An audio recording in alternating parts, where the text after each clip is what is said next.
একদিন হজরত আলী রাদিয়াল্লাহু তাআলা আনহু বাজারে গেলেন এবং দেখলেন একজন খ্রিস্টান লোক একটি বর্ম বিক্রি করছে।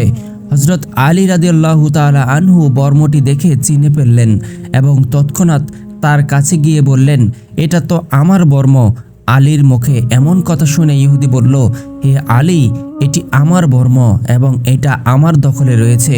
তখন হজরত আলী রাদিয়াল্লাহু তাআলা আনহু বললেন, তাহলে চলো আমরা কাজীর কাছে যাই, সেখানে মীমাংসা হবে।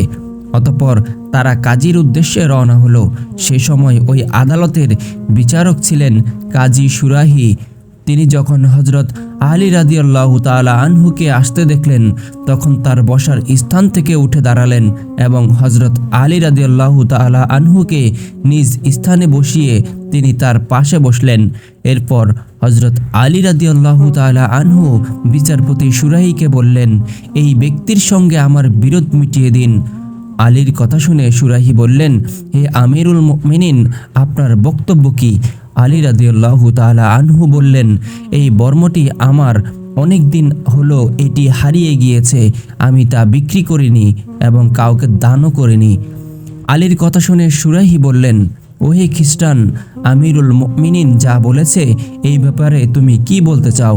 খ্রিস্টান বললেন, আমি আমিরুল মুমিনিনকে মিথ্যাবাদিতার অভিযোগে অভিযুক্ত করতে চাই না, তবে বর্মটি আমারই। তখন সুরাহি আলী রাদিয়াল্লাহু তাআলা আনহুকে উদ্দেশ্য করে বললেন, বর্মটি তো তার দখলে রয়েছে, কোনো প্রমাণ ছাড়া সেটিকে ফিরিয়ে আনা যাবে বলে আমি মনে করি না। আপনার কাছে কোনো প্রমাণ আছে কি? সুরাহির কথা শুনে আলী হেসে ফেললেন এবং বললেন, সুরাহি ঠিকই বলেছে, আমার কাছে কোনো প্রমাণ নেই।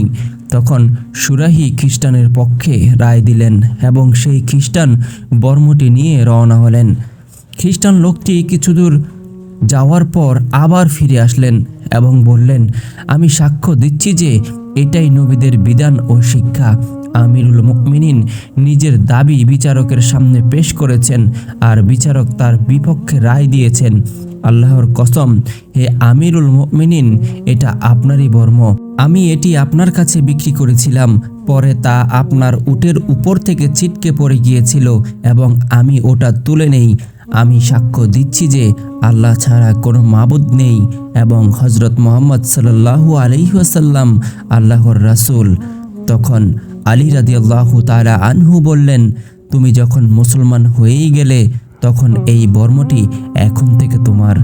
হজরত আলী রাদিয়াল্লাহু তাআলা আনহু তাকে ভালো করে দেখে একটি ঘোড়া উপহার দিলেন এবং তাতে ছড়িয়ে তাকে বিদায় দিলেন।